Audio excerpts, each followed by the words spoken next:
The purpose of this presentation is to put in evidence New Zealand's cultural dimensions and how it affects its business environment.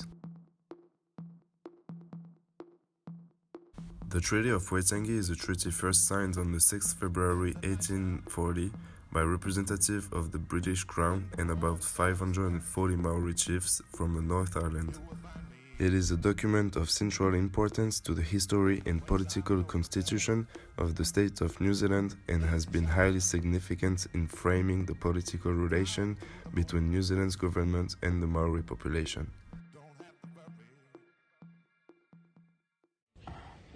The 6 dimensions of national culture is a study of how values in a workplace are influenced by different cultures. Today I'll be discussing 3 major dimensions within Hofstede's research. The first dimension is the Power Distance Index, which is based on the less powerful members of society believing that the power within their community is distributed unequally between others. The second dimension is individualism versus collectivism. This dimension is based upon 2 sides where one believes that they are expected to take care of only themselves within a society. On the other hand, collectivism is where they represent a whole society instead of themselves. The final dimension I'll be discussing relates to the way Māori people live and is the long-term orientation versus short-term orientation. On one side of the equation, the dimension businesses aim to build a sustainable future which can last for generations to come. However, on the other hand, short-term businesses focus on reward in the near future and are more focused on quick returns instead of a long-lasting legacy. In Hofstede's Culture Compass comparison, New Zealand scored a low 33 for the long-term orientation dimension. This reflects that we have a large amount of respect for traditions, but lack in sustainability and focus on achieving quick results.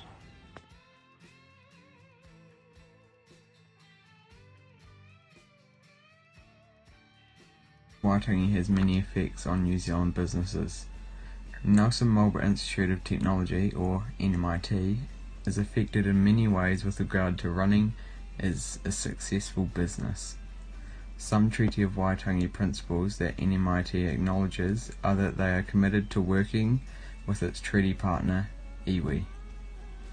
NMIT is also committed to actively protecting whānau, hapu and iwi Māori interests within the institution. Participation is also another principle that NMIT is committed to within the Treaty of Waitangi.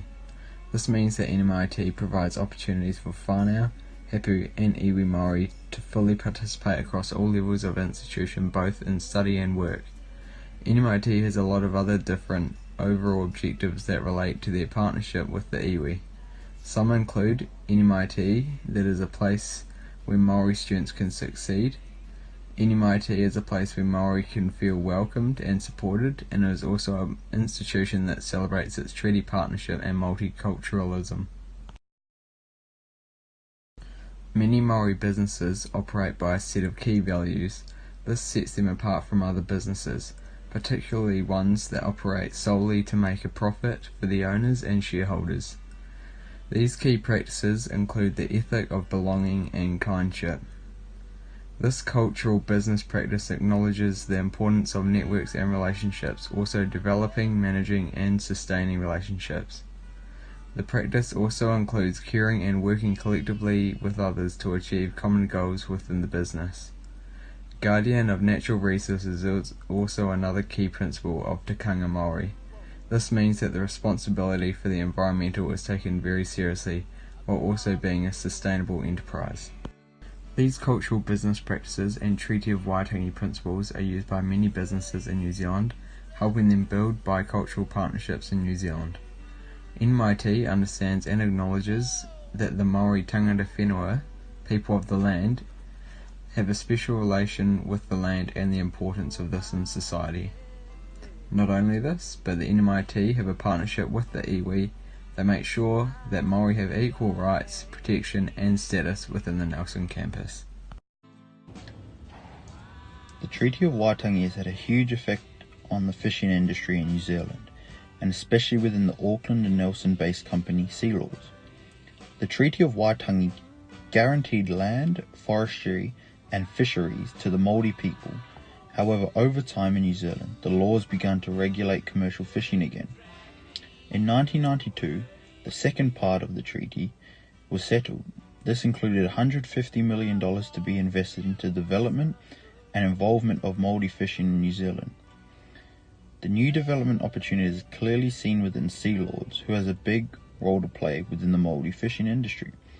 Sealords are currently offering work opportunities to Māori people and have recently signed an agreement on the 26th of March 2019, which will see Sealords work alongside Māori tribes to create growth and value to the businesses of shareholders. The deal will allow Sealords to access yearly catch entitlements of 36 iwi groups in New Zealand, with the goal to increase yearly profits, with 80% of this returned back into the tribes. This agreement will see 60% of iwi's deep water fish being caught on Sealords vessels. This will also provide iwi members with opportunities for hands-on training and future employment. Sealords has a major impact on the Māori fishing industry and is vital in the growth and development of New Zealand fishing. The Treaty of Waitangi has influenced many businesses and non-profit organisations to this day. Not only that, but our very own Nelson City Council has been impacted positively and displays multiple examples of this.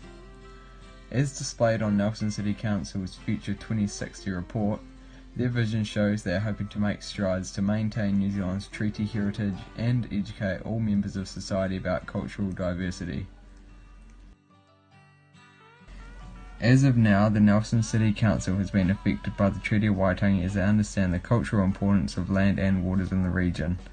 The Nelson City Council understands the importance of land to local pa, and as shown on the official NCC website, they take environmental care seriously.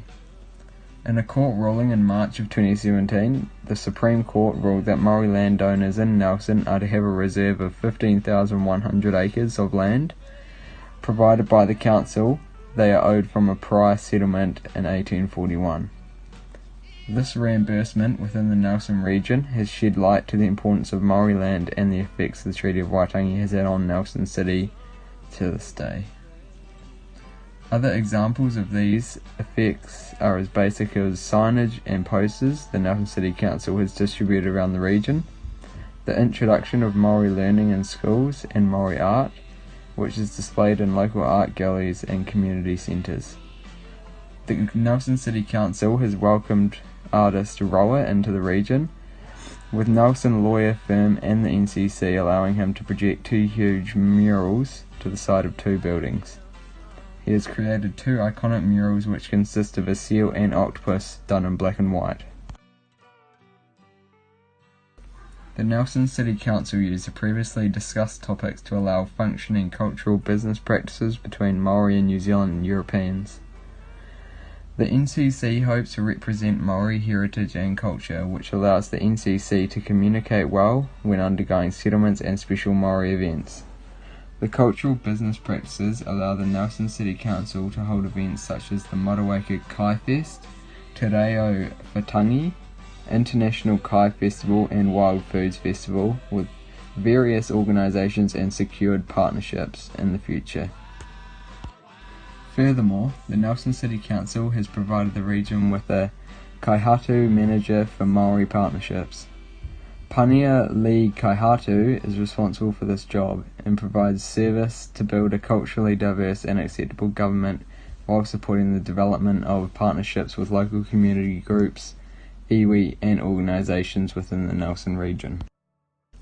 In conclusion, the Treaty of Waitangi and Māori heritage has affected the Nelson Marlborough Institute of Technology, also known as the NMIT, Sealords, and the Nelson City Council. Myself, Jaden, as well as Campbell, Jamie and John have explained how all 3 of these companies are affected by both the Treaty of Waitangi and Māori heritage, how they use cultural business practices and key elements of tikanga Māori, and how these tactics establish bicultural partnerships in New Zealand. After analysing these three companies, it is clear that the Treaty of Waitangi still has effects on modern-day businesses and organisations. Thank you for taking the time to listen to our presentation.